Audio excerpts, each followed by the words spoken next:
Tes. Suara lo di screen-nya ada, tapi di YouTube nggak muncul, Lai.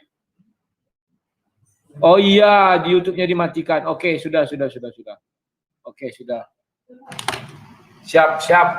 Udah ada kan? Mantap. Halo? Mantap. Sudah. Ada, mantap, udah. Siap, sudah. Oke, terima kasih semuanya. Ayo lanjut, Goldian. Silakan. Abid Nego. Oke, aku dulu ya. Nama baru. Oke, thank you. Bang Valen sama Bang Rudiones, terima kasih semuanya. Assalamualaikum warahmatullahi wabarakatuh. Shalom dan salam sejahtera buat kita semua. Waalaikumsalam. Ya, tema yang ditawarkan pada dialog kali ini yaitu perspektif kebenaran di dalam dua agama. Mungkin saya akan menguraikan di dalam keimanan saya ya. Saya Pendeta Abed Nego, pendeta yang baru dilantik pada tanggal 25 Mei. Jadi Allah menegaskan di dalam surat Ali Imran ayat 19, A'udzubillahi minasyaitonirrajim, inna dina indallahil Islam. Sesungguhnya agama di sisi Allah ialah Islam. Jadi yang diterima di sisi Allah itu only Islam. Lalu di dalam surat Ali Imran ayat 83 Allah juga berfirman, maka mengapa mereka mencari agama yang lain selain agama Allah? Afa ghayra dinillahi yabghuna walahu aslam mafis samawati wal ardi tau'a wa karha wa ilaihi turja'un. Maka mengapa mereka mencari agama yang lain selain agama Allah, padahal apa yang ada di langit dan di bumi berserah diri kepadanya dengan suka maupun terpaksa, dan hanya kepadanya lah mereka dikembalikan. Allah juga menegaskan lagi di dalam Ali Imran ayat 85, wa may yabtaghi ghairal islam madinah falan yuqbalu minhu wa huwa fi akhirih minal hasin. Dan barang siapa mencari agama selain agama Islam, dia tidak akan diterima, dan di akhirat dia termasuk orang-orang yang rugi. Di dalam hadis Rasulullah mengatakan wala yu'la, Islam itu tinggi dan tidak ada yang mengalahkan ketinggiannya. Nah, jadi apa bukti kebenaran, bukti yang bisa kita tunjukkan sebagai pembuktian bahwa Islam itu adalah agama yang benar, di mana Allah Subhanahu wa taala menurunkan Al-Qur'an untuk menyempurnakan kitab sebelumnya. Ali Imran ayat 3, nazzalna 'alaikal kitaba bil haqqi musaddiqan lima baina yadayhi wa anzalat Injil. Al-Qur'an diturunkan tidak lain dan tidak bukan untuk membenarkan kitab sebelumnya, yakni Torah dan Injil. Lalu bukti apa lagi? Rasulullah Shallallahu Alaihi Wasallam diutus oleh Allah, di mana dia menerima wahyu Al-Quran melalui perantara malaikat Jibril dalam kurun waktu 22 tahun lebih dan 23 tahun kurang, di mana dia membawa Islam, sebuah agama yang paripurna, agama yang menjelaskan segala aspek kehidupan dari kita lahir sampai kita wafat. Dan pembuktian itu bisa diasosiasikan oleh seluruh manusia.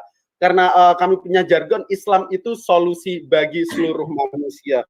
Bahkan musuh-musuh Rasulullah yang dulunya sangat membenci Rasulullah itu mengakui bahwa Islam ini adalah agama yang benar. Dan banyak musuh-musuh Rasulullah yang dimana Rasulullah berdakwah di tanah Jazirah Arab itu menerima Islam dan terlahir kembali menjadi pribadi baru dalam iman dan Islam.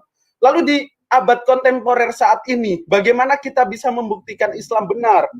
Bahkan yang membuktikan Islam itu bukan orang Islam itu sendiri. Bahkan banyak orang di luar daripada Islam, dalam tanda kutip Kristen. Saya kasih contoh Michael Ehad di dalam bukunya 100 tokoh yang paling berpengaruh di dunia. Dia menempatkan Rasulullah Muhammad SAW di nomor yang pertama. Dia orang Kristen.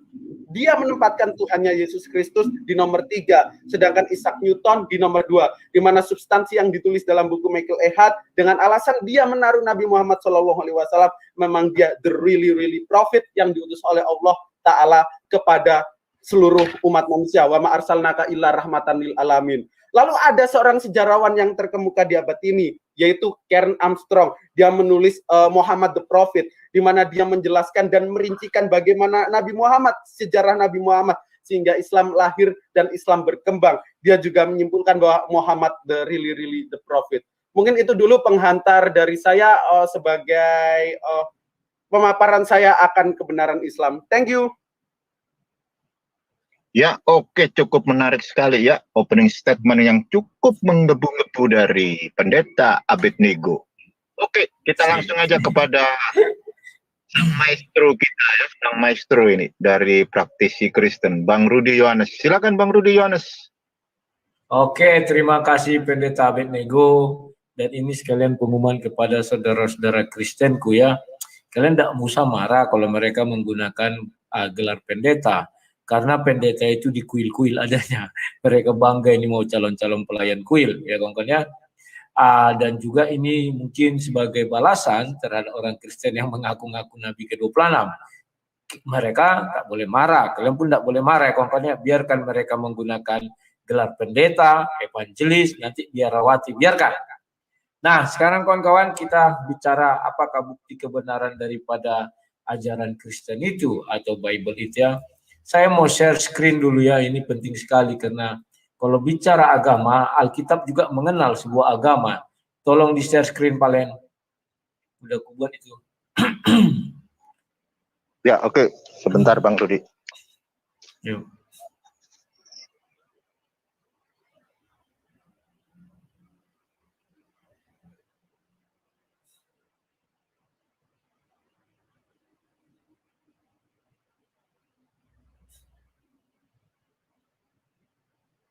Baca saja lah enggak, biar cepat.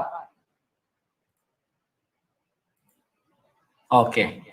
Ya, terima kasih Palen. Nah, di situ di Matius 5 ayat 20 dijelaskan demikian. Maka aku berkata kepadamu, jika hidup keagamaanmu tidak lebih benar daripada hidup keagamaan ahli Taurat dan orang-orang Farisi, sesungguhnya kamu tidak akan masuk dalam kerajaan surga. Jadi, Yesus memberi sebuah perbandingan. Perbandingan kalau kau mau masuk surga melalui jalur agama, itu kau harus melebihi hidup keagamaan orang ahli Taurat dan ahli Farisi. Taurat dan Farisi itu tergabung dalam agama apa? Agama Yahudi. Jadi kalau kita ingin menjadi masuk surga melalui jalur agama, maka harus bisa kehidupan keagamaan kita melebihi Yahudi dan ahli Taurat itu. Ahli Taurat dan Farisi itu. Nah, sekarang bagaimana perkataan Yesus tentang orang-orang Yahudi dan ahli Taurat ya? Saya akan bukakan lagi nih di Matius 6 ya. Karena ini penting sekali ya kawan-kawan ya. Karena kita akan melihat dibuat sini. Ingatlah, ini jangan melakukannya bersedekah aja. Maka engkau ini. Dan apabila kamu berdoa, janganlah berdoa seperti orang munafik. Mereka suka mengucapkan doanya dengan berdiri dalam rumah-rumah ibadat dan pada tikungan-tikungan jalan raya supaya mereka dilihat orang. Aku berkata kepadamu sesungguhnya mereka sudah mendapat upahnya. Jadi inilah kebenaran Bible itu ya. Yesus sudah menjelaskannya. Kalau kau berdoa, janganlah berdoa seperti orang munafik. Jadi Yesus mau menggambarkan bahwa banyak orang-orang munafik itu ya. Dijelaskan. Dan sekarang itu ada kawan. Setelah ratusan tahun kemudian Yesus datang, ibadah Yahudi mereka ambil tetapi dengan kemunafikan ya. Contoh, dia berdoa harus kuat-kuat ya. Kalau kita bilang sekarang pakai speaker atau pakai toa atau pakai apa ya, itu bagi Yesus itu kemunafikan. Terus berdiri, orang kan suka itu ya di foto-foto ada rumah ibadah nggak ibadah ke sana, tapi di jalan-jalan dia ibadah. Kan ada itu ya, jalan dijadikan rumah ibadah dijadikan apa nggak jelas itu. Ada dibuat di sini berdiri di rumah-rumah ibadat dan tikungan-tikungan jalan raya supaya mereka dilihat orang. Banyak kita lihat di TV-TV dilihat orangnya, bahkan di TikTok kan atau apa segala macam. Aku berkata kepadamu sesungguhnya mereka sudah mendapat upahnya ya. Jadi kawan, inilah kebenaran firman Tuhan. Apa yang dibilang di sini sudah jelas ya, bahwa itu terjadi zaman sekarang ini menurut Bible ini ya. Nah, kemudian kawan, apakah agama yang diturunkan Tuhan itu adalah agama Yahudi? Di sini Tuhan tidak pernah membawa agama. Kenapa? Saya mengatakan bahwa saya berterima kasih bahwa Yesus datang tidak membawa agama. Andai kata Yesus datang membawa agama, pasti ajaran yang pertama adalah bahwa orang yang menyembah Yesus itu adalah orang yang menyembah Tuhan. Yang tidak menyembah Yesus adalah orang yang menyembah hantu. Kalau kalian nggak percaya, buktikan saja. Siapa yang mengatakan Tuhannya membawa agama, pasti itu yang pertama diajarkan. Ya. Dan benar tadi Goldian mengatakan tidak ada agama lain di luar agamanya si Goldian yang sebutkan tadi, ya kan kawan-kawan ya. Jadi padahal manusia di dunia ini banyak agamanya, ya. Artinya inilah namanya hak daripada agama itu sendiri, bukan hak semua agama. Tetapi Yesus ini memberikan hak kepada semua orang, ya kan? Bahwa Yesus datang tidak membawa agama, tetapi membawa firman Tuhan. Karena Tuhan tidak butuh agama, ya kan? Tetapi agama butuh Tuhan. Nah, ini mana lebih dahulu, Tuhan atau agama? Itu lagi nanti pertanyaannya. Yesus benar mengatakan dia datang tidak membawa agama. Andai kata Yesus datang membawa agama, mana lebih dahulu, Tuhan atau agama? Pasti Yesus akan membawa agama baru. Maka Tuhannya itu pasti ada setelah agama itu ada. Kalau agama itu belum ada, maka Tuhannya nggak ada. Kan demikian kawan ya. Nah, itulah sebabnya saya ikut ajaran Kristen ini dan ikut ajaran Yesus. Bahwa Yesus tidak mengajarkan kepada kami kebencian. Sebab andai kata Yesus datang membawa agama, maka di dalam diri kami tertanam bahwa kami adalah penyembah Tuhan dan agama lain adalah penyembah hantu. Pasti itu dan kemana. Dan ajaran yang keduanya adalah apa? Bahwa kami orang beragama, orang di luar kami adalah kafir. Itu pasti. Baru ajaran ketiga adalah bahwa kami adalah orang yang harus masuk surga, yang lain itu masuk neraka. Jadi semua ajaran itu kalau Yesus datang bawa agama, pasti kebencian 1-3. Selanjutnya barulah ajaran agama itu sendiri. Tetapi ajaran agama itu sendiri pasti mengandung kebencian. Ya, pasti itu pasti ya. Dan itulah sebabnya Yesus datang tidak membawa agama. Disitulah saya sadar, mengapa sih Yesus ini tidak datang bawa agama. Tetapi malah Yesus berkata, jika hidup keagamanmu tidak lebih dari orang Yahudi atau Farisi ahli Taurat, kau tidak akan sampai ke surga. Ternyata Yesus mau mengatakan kepada semua orang bahwa agama itu sebenarnya dimulai dari orang Yahudi, nggak ada yang lain. Nggak ada itu. Ya kan? Bagi jalurnya Yahudi tadi. Kan demikian kawan-kawannya. Jalurnya Yahudi di Timur Tengah, atau kita bilanglah di data Jazirah Timur Tengah itu ya. Itu jalurnya. Bahkan disampaikan pada Yesus. Agama itu agama Yahudi. Setelah Yesus naik ke surga, barulah muncul yang namanya kekristenan. Barulah muncul namanya agama-agama Timur Tengah itu, yang muncul lagi namanya Islam. Itu kan belakangan muncul. Setelah Yahudi, Nasrani, baru Islam. Dan demikian kawan-kawannya. Nah, itulah sebabnya saya suka sama ajaran Yesus ini, bahwa Yesus tidak datang membawa agama, tetapi datang membawa Injil kerajaan sorga atau firman Tuhan. Oke, itu yang bisa saya sampaikan. Silakan. Oke, ini langsung atau gimana? Ya, langsung aja Langsung Pak aja. Pendeta. Silakan, Pak Pendeta Benigo. Oke, thank you Bang Rudi Yohanes ya atas opening statement yang telah dipaparkan ya. Menarik, saya juga sangat suka ajaran Yesus, di mana ajaran Yesus itu Matius 4 ayat 10, bahwa hanya ada tertulis engkau harus menyembah kepada Tuhan Allahmu saja. Lalu Markus 12 ayat 29, Shema Yisrael, Hashem Elohim Wasem Ehad, atau dalam bahasa Arab Ismuna al Israel, Allah ilahuna Allahul Wahid. Dengarlah hai orang Israel, Tuhan Allah kita, Tuhan itu Esa. Ajaran Yesus hanya diajarkan kepada domba yang tersesat daripada Bani Israel. Itu dinarasikan di dalam Gospel of Matius pasal 15 ayat 24. Aku diutus hanya untuk domba-domba yang tersesat daripada Bani Israel. Nah, tadi yang disampaikan oleh Bro Rudi dengan membawa suatu nas yang dimana jika kehidupan beragamamu tidak lebih baik dari ahli Taurat dan orang Farisi, maka kamu tidak akan mendapat kerajaan Allah. Tapi ironisnya Saul Tarsus ini datang di mana dia mengingkari cara masuk surga menurut Yesus. Di mana Paulus atau Saul Tarsus di dalam Roma 10 ayat 9 mengatakan, sebab jika kamu mengaku dengan mulutmu bahwa Yesus adalah Lord atau Tuhan dan percaya dalam hatimu bahwa Allah telah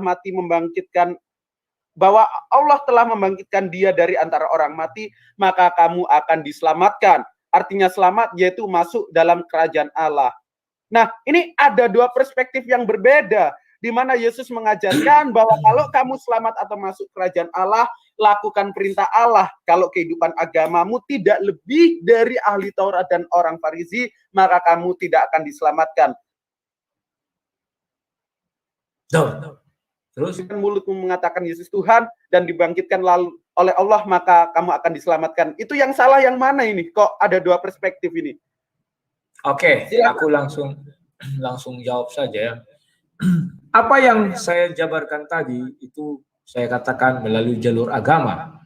Maka orang di luar Yahudi tidak bisa masuk ke dalam kerajaan sorga kalau melalui jalur agama. Lantas jalur apa? Itulah yang dibilangkan Rasul Paulus, kasih karunia Tuhan. Gak ada yang lain. Kami orang Kristen bisa masuk ke sorga karena kasih karunia Tuhan. Yang lain tidak ada kawan-kawannya. Bukan karena perbuatan kami, bukan karena amal baik kami, bukan karena kami ini orangnya langsung percaya kepada Tuhan. Tidak, kawan. Ya. Itu semua kasih karunia karena Yesuslah yang memberi nanti kepada kami jalan keselamatan itu menuju surga, ya, bukan karena itu. Sebentar. Nah, namun kawan-kawan, apakah orang Kristen itu sudah pasti masuk surga? Nah, ini pertanyaan yang paling yang paling menggelitik kalau selama saya berdiskusi. Itu dikatakan agama tidak menjamin orang surga. Ya, kenapa? Ada penjahat memiliki agama. Ada mafia memiliki agama. Oh ya, saya kebetulan tertarik dengan pendataan pendeta Abednego. Bahwa menurut ada sebuah buku dituliskan Nabi Isa katanya, atau Yesus Kristus nomor 3, Ishak Neto nomor 2, nomor 1 Nabi Muhammad. Ya untung nomor 1 dibuat Nabi Muhammad. Andai kata seperti di Indonesia waktu kasus Arswendo Atmobiloto nomor 5 dibuat, habis kawan. Itu aja. Ya syukurlah. Tetapi perlu diingat, kalian jangan berbangga dengan urutan-urutan itu, kawan. Kenapa jangan berbangga? Lihat nomor 38 siapa? Hitler. Apakah kita mau mengatakan Yesus itu nomor 3 paling jahat? Hitler nomor 38? Kan tidak dijelaskan ketermukaan dalam bidang apa. Hitler itu masuk di dalamnya nomor 38. 38 apa 39-nya? Saya pernah lihat urutan-urutannya ya. Masa Yesus mau dibuat nomor 3 paling sadis? Sesudah Hitler, kan enggak, kawan. Kalau kami enggak senang, kawan. Tetapi orang-orang dunia ini senang. Wah, Nabi kami diangkat nomor 1. Senang, hidup Nabi. Ya, kalau kami enggak mau. Karena di bawahnya nomor 38 ada Hitler. Artinya, Hitler aja sudah nomor 38. Kalau sampai Yesus nomor 3, artinya Yesus lebih ganas dari Hitler nomor 3. Kami enggak senang, kawan. Nomor 1 siapa? Nah, kan begitu ya. Nah, kawan-kawan, kita lanjut lagi pertanyaan si Abednego tadi. Ya, bahwa ingat jalan ke surga itu ada 2. Pertama lewat jalur agama, harus bisa kami melebihi hidup keagamaan orang Yahudi. Dan kami sanggup, tidak sanggup, ya kan? Karena orang Yahudi itu hidup di bawah hukum Taurat. Ada kuk dia dikasih pundaknya dan dia hidup di bawah hukum sunat. Kalau kami tidak, ya. Tetapi kami karena kasih karunia Tuhanlah kami bisa sampai ke surga. Nah, apakah betul yang kamu katakan itu sang debater, ya? Apakah betul bahwa sudah ada orang Kristen ya yang diakui oleh Yesus, ya? Saya buka 2 Korintus 12 ayat 2. Saya bacakan aja. Tadi sudah saya matikan tadi, ya. 2 Korintus 12 ayat 2. Aku tahu tentang seorang Kristen 14 tahun yang lampau, entah di dalam tubuh aku tidak tahu, entah di luar tubuh aku tidak tahu. Allah mengetahuinya. Orang itu tiba-tiba diangkat ke langit, ke tingkat yang ketiga dari sorga. Ya. Artinya, Yesus sudah melihat di sorga tingkat yang ketiga itu adalah Firdaus. Surga tingkat pertama itu adalah kerajaan sorga, Buckingham. Surga tingkat kedua Taman Eden, ketiga itu Firdaus. Atau Liverpool sama Manchester, itu maksudnya. Nah, di sorga yang ketiga sudah ada wakil Kristen. Artinya Tuhan melihat, wah sudah ada orang Kristen di sini. Kan demikian. Ayat Alkitab itu pedoman hidup kami. Pertanyaan saya, mengapa di Al-Quran tidak ada dijelaskan satupun orang Islam yang sudah sampai ke sorga? Padahal pemilik sorga itu adalah Allah SWT. Mengapa belum ada satu orang Islam pun yang sudah sampai ke sorga? Nah ini yang paling saya bilang di dalam Kristen ada kepastian. Ada kebenaran. Kalau dia tidak benar, tentu dia tidak sampai ke sorga. Tapi karena dia benar, maka dia sudah ke sorga, selevel dengan Henok dan Elia. Dan orang itu. Kami berbangga. Andai kata semua manusia dimusnahkan, habis semua. Habis semua. Apakah ada orang Kristen di surga? Sudah ada satu orang, geng. Peralihan Yahudi ada Elia, agama Yahudi. Agama sebelum Yahudi ada Henok. Ada. Kalau disupanjang dari situ, dua agama sudah ada. Kalau Henok kan waktu itu belum ada agama. Sudah ada 3 di surga. Sekarang dari Islam siapa? Sampai Mokoginta pun di surga katanya sekarang. Dia nggak bisa menyebutkan, pernah saya tanya kepada dia. Itu yang bisa saya jawab. Silakan. Oke. Nah, silakan. Tadi saya ingin menanggapi sedikit ya tentang jawaban yang Bro sampaikan. Jadi ketika orang Yahudi itu ingin masuk surga, maka haruslah kehidupan beragamaannya itu lebih dari orang Farisi atau ahli Taurat. Sedangkan orang di luar dari Yahudi atau biasa kita sebut Goyim itu hanya percaya hanya karena kasih karunia, dengan mulutmu percaya bahwa Tuhan Yesus Kristus itu Tuhan dan dia mati lalu dibangkitkan oleh Allah. Nah, jadi di sini ada sebuah ketidakadilan ya, tidak ada equality-nya. Karena apa? Ketika Yahudi ingin masuk surga, maka dia harus mengupayakan segala effort, yaitu dia hidup beragamanya harus lebih baik. Tetapi ketika orang Kristen, ketika dia hendak masuk surga, dia hanya bercakap dengan mulutnya dan percaya. Nah, di sini tidak ada yang namanya keekualan, kesamaan ya. Artinya Tuhan Bro ini tidak maha adil. Logiknya gitu. Nah, tadi Bro mencoba menanggapi buku Michael Ehad. Coba dibaca kenapa menaruh Nabi Muhammad di posisi pertama. Itu alasannya bla bla bla. Kenapa Yesus 3 judulnya 100 orang yang paling berpengaruh pada dunia ini. Nah, yang menarik tadi brother mengutip nas di dalam 2 Korintus pasal 12 ayat 2. Aku tahu tentang seorang Kristen 14 tahun yang lampau, entah di dalam tubuh aku tidak tahu, entah di luar tubuh aku tidak tahu, Allah yang mengetahuinya. 14 tahun yang lampau emang udah ada Kristen, brother.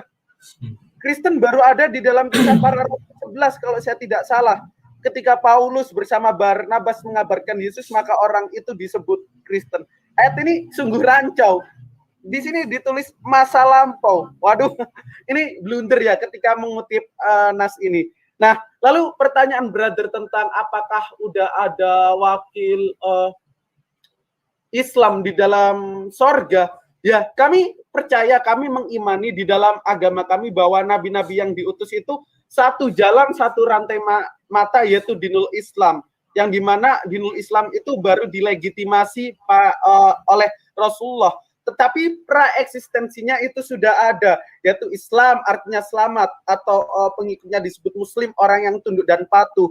Abraham bertunduk dan patuh kepada Allah. Allah Elohi Abutahi Elohi Abraham Elohi Yitzhak wa Elohi Yahub Asani Elohim Ledordor. Bahwa Abraham ini lo tahu nggak Abraham ini nyembah Tuhannya. Jadi lo juga harus nyembah Tuhan nenek moyang Abraham, Tuhan nenek moyang Ishak dan Yakub, Tuhan yang satu, atau Elohim Ehad. Keluaran 3 ayat 15. Musa pun juga tunduk dan patuh akan perintah Tuhan. Musa Muslim. Musa itu Muslim. Musa juga mengajarkan tentang monoteisme Tuhan, tauhid, di mana di dalam Ulangan 6 ayat 4 Musa berkata, Shema Yisrael, Adonai Eloheinu, Adonai Ehad. Kami menganggap Musa adalah seorang nabi besar di antara nabi-nabi besar lainnya, yang di mana dia membawa Bani Israel ke tanah perjanjian dan mengajarkan tauhid. Lalu diteruskan oleh Yosua maksud saya. Terus Elia, yang Elia di dalam perspektif iman Kristen itu adalah nabi Yahudi atau Kristen, dia diangkat ke langit.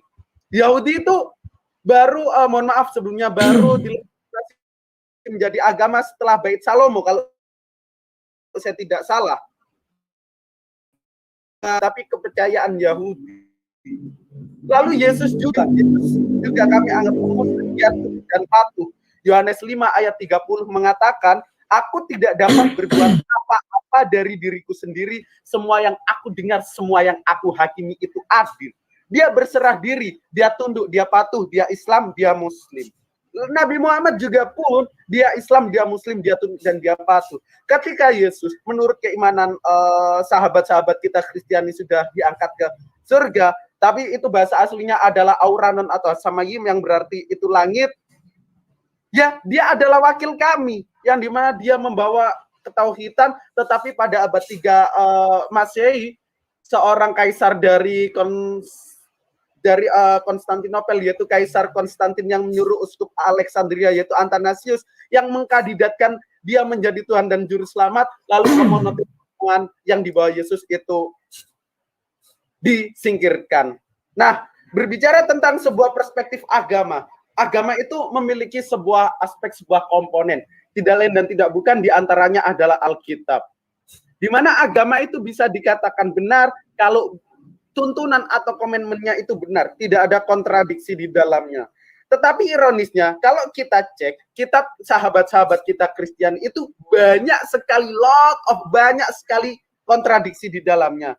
Sebagai contoh, kalau kita cek di dalam Matius 28 ayat 9, jangan melebar. Ya, ini bahasanya luas nanti. Oke. Persempit aja, persempit. Oke, nah mungkin sebagai pembuktian kebenaran itu bisa kita lihat di dalam kitabnya. Kalau kitab itu benar, maka kitab itu tidak kontradiksi. Kalau kitab itu kontradiksi, berarti konsekuensinya adalah agama itu salah. Seperti halnya di dalam Matius 27 ayat 9, ini penulis Matius yang konon menurut kepercayaan sahabat-sahabat kita Kristiani diilhami oleh Roh Kudus melakukan sebuah salah kutip. Di mana Matius 7 ayat 9, penulis Matius mengatakan, dengan demikianlah genaplah firman yang disampaikan oleh Nabi Yeremia, mereka menerima 30 uang perak, yaitu harga yang ditetapkan untuk seorang menurut penilaian yang berlaku di antara orang Israel. According to menurut penulis Matius, firman ini disampaikan oleh Yeremia. Tapi kalau kita cross-check di dalam perjanjian lama, firman itu disampaikan oleh Nabi Zakaria, termaktub di dalam kitab Zakaria pasal 11 ayat 12. Nah, ini kok bisa? Penulis Matius ini salah kutip yang konon diilhami Roh Kudus, dan itu juga merupakan aspek sebagai pembuktian kebenaran. Silakan, brother. Oke, ini sudah meluas sekali ya, dari yang itu sampai itu. Oke. Kalau dibilang percaya saja masuk surga, mana ada Yesus yang bilang begitu, percaya saja masuk surga. Kasih karunia itu Yesus sendiri yang menentukan, bukan kami. Maka umat muslim mencoba seperti Yahudi. Itu bersumber kepada Matius 5 ayat 20 tadi. Apalah kelakuan Yahudi yang tidak dilakukan oleh umat muslim? Contoh mulai dari sunat, berpuasa, semuanya. Dan lain-lain, baca kitab suci. Yahudi juga melakukan itu. Di tikungan-tikungan jalan berteriak-teriak, ya kan? Nggak ada waktu itu speaker. Kalau ada, Pak Yahudi juga pakai speaker. Ya kawan-kawannya. Nah, apa yang kalian tunjukkan sekarang ini sudah ada zaman Yahudi, ya, bukan itu baru, itu udah hal lama, ya. Dan faktanya apa? Apakah amal baik kalian bisa membawa kalian ke surga? Buktinya, kalau kalian amal baik kalian bisa membawa ke surga, pasti ada orang yang suci, di mana amalannya lebih banyak daripada dosanya. Tapi faktanya tidak satupun orang Muslim yang suci. Semua mati. Kalau ditinjau dari agama kami, upah dosa adalah maut. Kalau berdosa mati, itu kebenaran. Jadi kalau nggak berdosa, masuk langsung ke surga, nggak mengalami mati. Itulah Henok dan Elia, dia tidak mengalami mati. Dia langsung dibawa ke surga, itulah sebuah kebenaran. Kalau dikatakan semua yang berjiwa pasti mati, apa iya demikian? Kenapa dia mati? Kalau kami jelas dikatakan karena si Adam dan Hawa sudah memakan buah itu. Kalau kalian kenapa? Apakah karena si Adam dan Hawa memakan buah itu? Ya, buah kuldi dimakannya. Akhirnya dia dibuang dari surga. Tetapi dia kan bertobat. Artinya dia sudah suci. Kalau suci, kenapa diusir dari surga? Artinya tidak ada pengampunan di situ untuk tetap tinggal di surga. Nggak ada. Kalau kami jelas, Adam dan Hawa memang dikutuk dia sehingga dia mati. Sehingga kami mati karena dosa. Jadi kalau ada orang Kristen mengatakan dia suci, nggak ada itu. Nggak ada. Tidak ada amal kebaikannya lebih besar daripada perbuatan dosanya. Tidak ada itu. Kalau dia memang betul perbuatan baiknya lebih banyak dari dosanya, sudah terangkat dia ke surga. Kemudian, mengenai Musa, disinilah harus jeli orang Muslim. Allah SWT sendiri yang berfirman dalam Al-Quran. Ya, tadi kamu sudah membuat surah Ali Imran ayat-ayatnya berapa nih? 85 ya. Dan barang siapa mencari agama selain Islam, dia tidak akan diterima. Dan di akhirat dia termasuk orang yang rugi. Kamu tahu apa syarat menjadi Islam? Harus mengucap 2 kalimat syahadat. Tidak ada di luar itu, tidak ada. kalimat syahadat itu atas nama siapa? Atas nama siapa? Allah SWT dan Nabi Muhammad. Apakah Musa mengucap 2 kalimat syahadat? Tidak. Dan Musa diakui Allah SWT, diberikan kitab suci. Kitab suci apa? Taurat. Untuk siapa? Untuk Yahudi. Nabi Isa diberi kitab suci. Kitab suci apa? Injil. Untuk siapa? Nasrani. Artinya Allah SWT juga yang menurunkan kitab suci Taurat dan agamanya sekalian, yakni Yahudi. Allah SWT yang memberi kitab Injil dan agamanya sekalian, yakni Nasrani. Lantas, jikalau dasarmu Ali Imran 85, maka seluruh nabi sebelum Nabi Muhammad tidak akan masuk surga. Kamu hanya membilang tafsir, arti kata Islam berserah diri. Saya juga berserah diri. Apakah saya Islam? Nggak bisa. Saya belum mengucapkan 2 kalimat syahadat, saya tidak bisa dikatakan Islam. Dan apakah ada Musa menyetarakan diri dengan Tuhan? Tidak ada juga. Musa tidak pernah mengatakan, kau kalau mau mengikut Tuhanku harus mengucap 2 kalimat syahadat atas namaku. Nggak ada itu, nggak ada. Kau cari dimanapun nggak ada. Ya, jadi itu nanti lama-lama hanya klaim-klaim sepihak aja. Siapa lagi nih, ada orang menelpon? Biar saja dulu ya. Nah, sekarang kita lanjut lagi. Rasul Paulus mengatakan 14 tahun yang lalu. Oh, kamu bilang, wah 14 tahun lalu kamu belum ada. Loh, coba kamu hitung. Ketika ayat itu diucapkan, jaraknya dari situ ke saat misalnya kamu mengatakan di Korintus, di Antioquia, berapa jaraknya? Itu diucapkan Yesus bukan ketika Yesus di Antioquia, tetapi sudah bergulir berjalan waktu. Dan kalau Yesus mengatakan, bukan Yesus, Rasul Paulus, arti Kristus, arti Kristen itu apa? Pengikut Yesus. Kamu jangan melawan, karena kamu selalu mendalilkan berdasarkan arti kata. Mengapa Rasul Paulus tidak bisa mengartikan secara arti kata? Kristen artinya apa? Orang yang memilih untuk mengikut Yesus. Kan demikian. Jadi kamu tidak bisa mengatakan, oh begini, begono, nggak bisa. Itu iman kami, tidak boleh ditaati. Maka saya pun tidak mengutaati imanmu. Ya, saya hanya melanjutkan saja apa yang dikatakan Al-Quran. Sekarang kamu bilang, siapa orang Islam yang sudah di surga? Nggak ada, kawan. Nggak ada. Hanya janji bahwa nanti sesuai Ali Imran 85 orang-orang Islam yang masuk surga itu masih janji. Fakta belum ada, bukti belum ada. Padahal begitu gampang Tuhan menuliskan itu di dalam Al-Quran. Tinggal berfirman. Si Anu misalnya namanya Nabi ini adalah seorang Muslim atau Islam yang sudah masuk di surga. Tapi faktanya nggak ada. Segampang itu pun tak ada. Tinggal tulis, ya. Baru yang terakhir itu mengenai kontradiksi. Jangan kamu bicara kontradiksi. Oke, kamu mengatakan Alkitab kontradiksi itu karena kamu tidak mencari dan menggali saja. Bagaimana kalau saya katakan Al-Quran tidak mengenal Taurat, tidak mengenal Zabur isinya, tidak mengenal Injil isinya, hanya mengenal kata Zabur, Taurat dan Injil. Kamu mau melawan, silakan buktikan apa isi Taurat pertama. Apa isi Zabur pertama? Apa isi Injil pertama? Kalau kau bisa membuktikan, aku sujud menyembah Allah yang kau sembah. Dengarkan ini semua penonton. Di tempat saya 765 orang nonton. Di tempat kamu saya tidak tahu, di tempat lain saya tidak tahu. Kalau nanti selesai pasti ada ribuan. Dengar kata-kata saya. Apabila ada seorang Muslim yang bisa menunjukkan apa isi kitab Taurat ayat 1, kitab Injil ayat 1, kitab Zabur ayat 1 yang diturunkan Allah Subhanahu wa taala, saya akan murtad meninggalkan ajaran Kristen. Ini nggak main-main, saya serius, sungguh-sungguh. Serius. Daripada saya bilang, oh ini bertentangan, nggak ada, karena akan menangkan. Sekalipun saya tahu banyak itu misalnya ini kontradiksi, apalagi hanya bicara iblis saja ada banyak kontradiksi. Ya. Jadi itu cara memandangnya. Kita fokuskan saja, jangan nanti kontradiksi, habis itu nanti lari ke sana jadi luas sekali. Oke, silakan. Oke, thank you. Nah, tadi Bro mengatakan bahwa Musa itu tidak Islam karena Musa tidak mengucapkan 2 kalimat syahadat. Nabi ketika diutus oleh Allah Ta'ala itu mempunyai syariat-syariat tersendiri. Nah, di dalam sebuah hadis dinarasikan, misal Musa sholatnya itu lebih. Karena Nabi Muhammad itu mengutus sholat hanya 5. Nabi Muhammad berkata, "Shollu kama ra'aitumuni usolli," sholatlah kamu seperti melihat aku sholat. Sedangkan syariat-syariat yang dibawa Nabi terdahulu itu Seperti itu. Misal Yesus puasa 40 hari 40 malam, sedangkan kami Muslim, kami dikurangi. Kami hanya puasa 30 hari 30 malam. Dan itu syariat-syariat tersendiri. Tetapi rantai yang sama. Qul ya ahlal kitabi ta'alau ila kalimatin sawa'im bainana wa bainakum alla na'budu illallah. Katakanlah, wahai ahli kitab, marilah kita berpegang teguh dalam agamamu, yang dimana kita tidak ada perselisihan di dalamnya, bahwa kita tidak menyembah melainkan kepada Allah saja.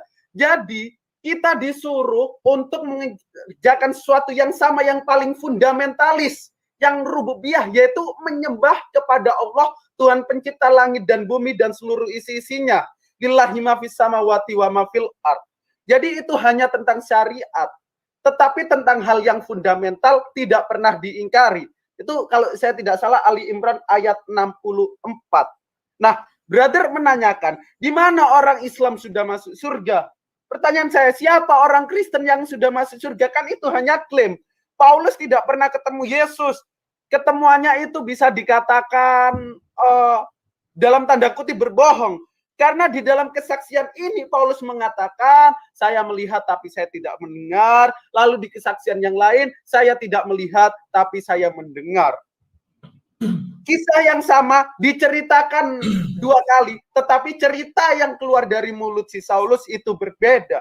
Dan kita juga tahu buah-buah yang dihasilkan Paulus, karena Yesus mengatakan kamu dikenali dengan dari buahnya lah kamu dikenali.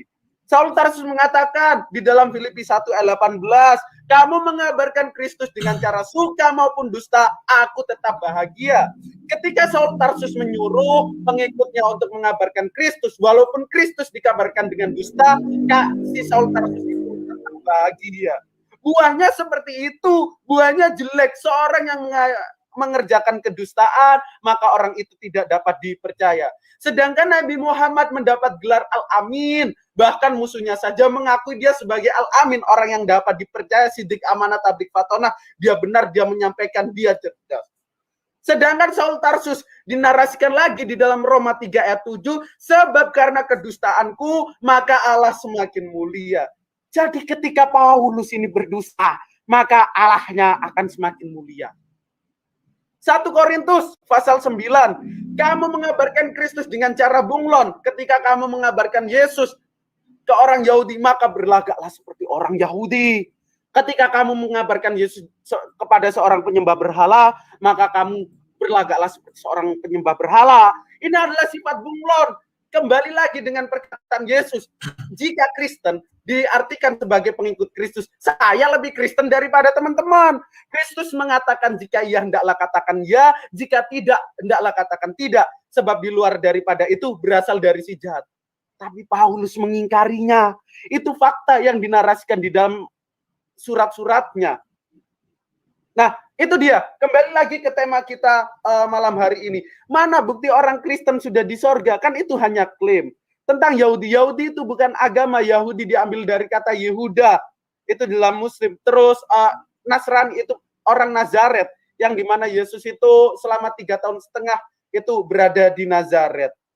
Nah, pembuktian lagi, jika agama itu dikatakan benar, maka kitab yang dimana kitab itu menuntut atau menggait umatnya itu harus benar. Sedangkan di dalam Bible itu banyak sekali kontradiksi, tapi Brother Rudy tidak mau menyinggung. Entahlah, silakan. Oke, terima kasih. Saya udah panjang sekali bahasannya. Oke. Kalau kamu bilang tidak ada orang Kristen masuk ke surga, itu hanya hayalan atau pendapat. Tertulis di dalam Bible. Kau tidak bisa apa-apa. Oke, kamu carikan di Al-Quran dikatakan orang Islam masuk ke surga, tidak akan saya bantah. Kalau bisa kamu sebutkan siapa namanya atau siapa nabinya, siapa orangnya, atau sudah ada orang Muslim yang masuk ke surga, saya murtad dari Kristen, titik. Disaksikan oleh 867 orang di channel saya dan ribuan orang setelah ini.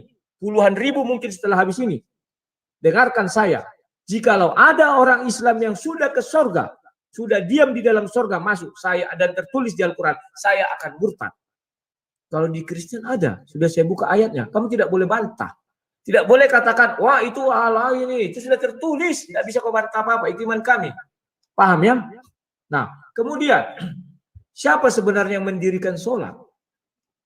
Musa. Oke, saya tahu waktu peristiwa Isra dan Mi'raj ketika Nabi Muhammad di Sidratul Muntaha ya. Di sana dia turun ke langit ke-6, di mana isi itu adalah Musa, langit ke-7 Ibrahim. Dia Nabi Muhammad bernegosiasi mengenai sholat.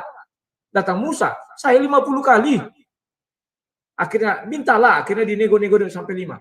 Kamu tahu, apakah Nabi Isa setelah Musa melakukan sholat 50 waktu, beri kau bukti, hebat kau kalau bisa.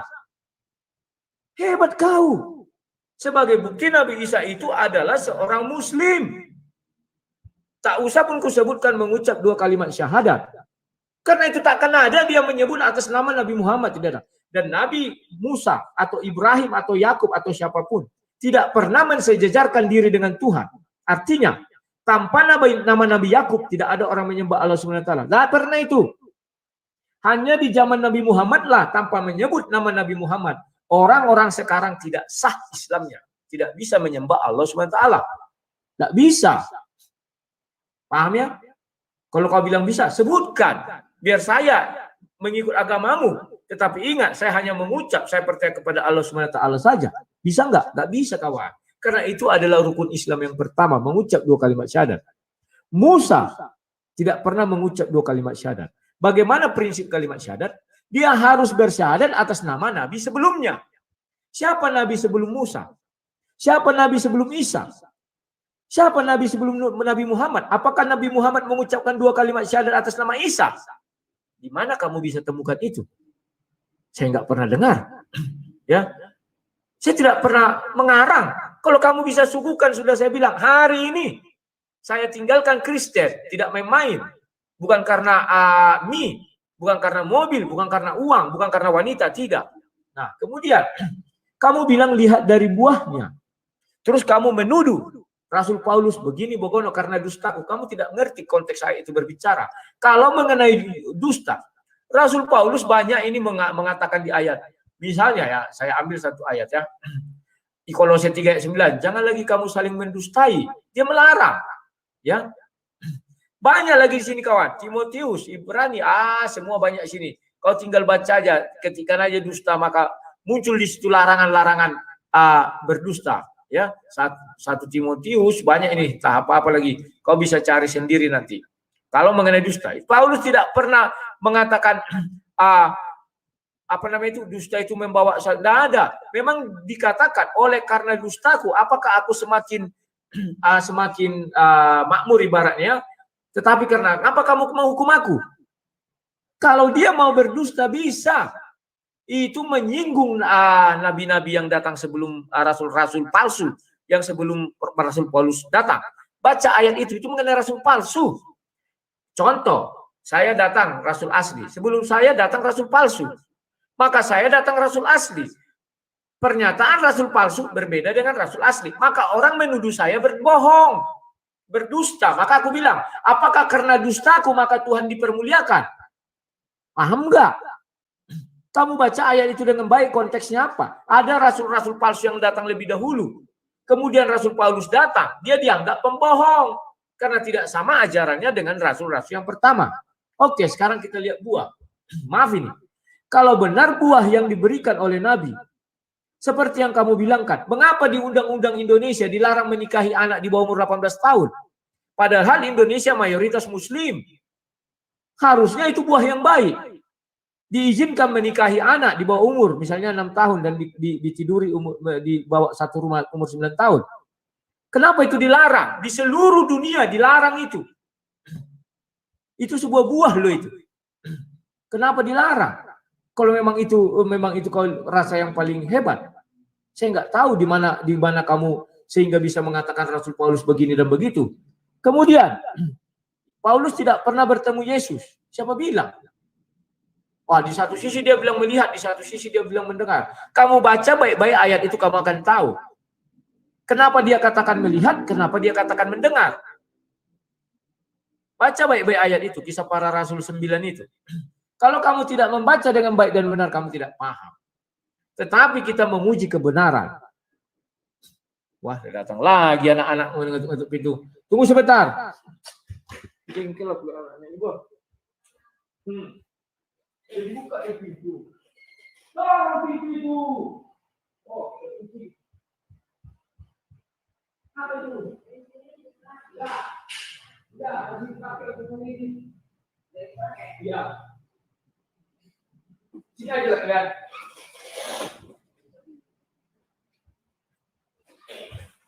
Sorry, maklum. Ini rumah bagi semua umat. Oke, kita lanjutkan lagi. Kamu tadi mengatakan bahwa Musa pun agama Islam. Itu tidak bisa kamu buktikan. Musa tidak pernah beragama Islam. Tidak pernah. Allah, Tuhan yang disembahnya juga berbeda dengan Tuhan yang disembah oleh umat muslim. Berbeda. Maka sesuai surah Ali Imran tadi, Musa tidak akan ke surga. Dan orang-orang sebelum Nabi Muhammad pun tidak akan ada yang satu pun ke surga. Paham nggak di situ? Bahwa barang siapa mencari agama selain Islam, dia tidak akan diterima. Dan di akhirat dia termasuk orang yang rugi. Maka dari sebelum Nabi Muhammad ke belakang sampai Adam, semua ke neraka. Karena mereka tidak mengenal Islam. Apakah Adam sholat 5 waktu? Tidak. Ciri-ciri Islam, sholat 5 waktu. Kitab sucinya Al-Quran. Menunaikan ibadah haji. Apakah Nabi Isa berhaji? Enggak pernah itu. Apakah Raja Daud berhaji? Enggak pernah itu. Padahal haji sudah ada sejak zaman Nabi Ibrahim. Enggak pernah itu. Mereka berarti tidak Islam seperti yang kamu pikirkan. Tetapi kalau kamu bilang dari segi tata bahasa, kita tidak bicara tata bahasa. Kita bicara tentang apa? Tentang kebenaran agama, jalan menuju surga. Oke, silakan. Itu saja. Oke, makasih Brother Rudy. Nah, tadi sudah saya sampaikan, tapi sayangnya tidak didengarkan dengan baik ya.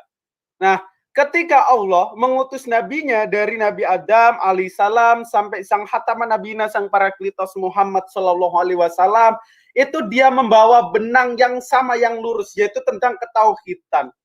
Antara syariat-syariat Nabi satu dengan Nabi lain, itu banyak yang berbeda. Itu bukan suatu problem yang besar. Tetapi ajaran fundamental yang berasal dari Tuhan, di mana ajarannya itu tidak lain dan tidak bukan, adalah membawa kemonoteismuan Tuhan. Tadi sudah saya paparkan.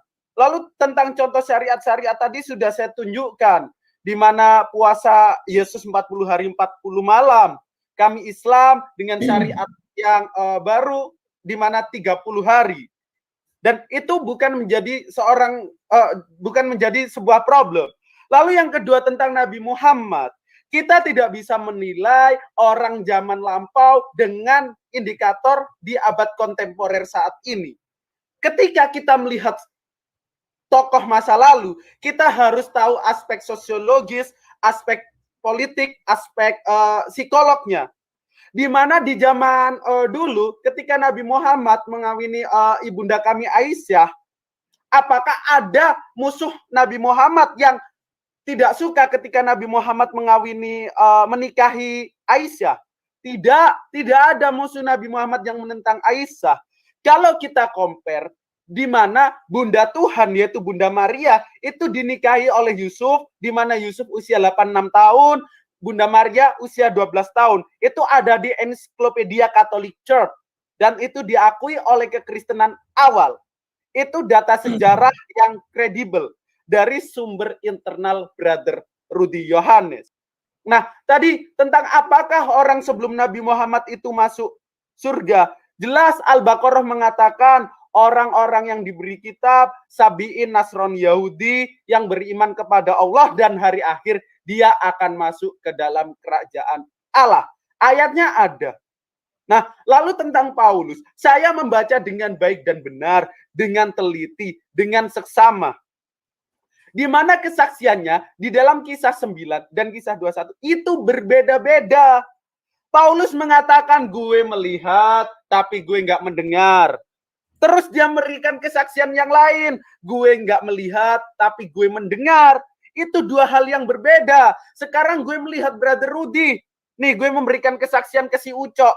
Tapi gue nggak mendengar suara Brother Rudy. Tetapi 2 hari nanti yang akan datang, gue tidak melihat Brother Rudy. Tapi gue dengar suara Brother Rudy. Itu suatu hal yang berbeda. Kembali lagi ke ajaran Saul Tarsus yang serba dusta. Dan itu ayatnya jelas, Filipi 1 ayat 18. Ketika kamu mengabarkan Kristus dengan cara suka maupun dusta, maka aku tetap bahagia.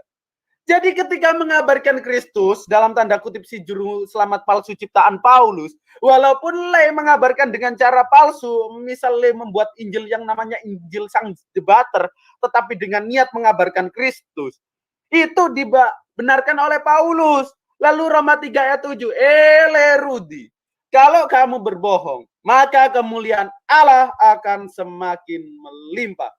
1 Korintus 9 juga, sifat bunglon yang dimana diasosiasikan Saulus, yang sekarang juga diasosiasikan atau diimplementasikan oleh orang-orang kekristenan sekarang, yang dimana ketika dia mengabarkan misi keinjilan, dia menyamar sebagai orang muslim. Contohnya, kemarin baru viral orang yang namanya Devi Deborah. Dia adalah seorang Kristen, tetapi dia sering masuk-masuk pesantren, ngaku orang muslim, dan dia meminta derma, meminta sumbangan. Itu apa? Itu adalah implementasi dari surat yang dinarasikan oleh Paulus ketika dia di penjara.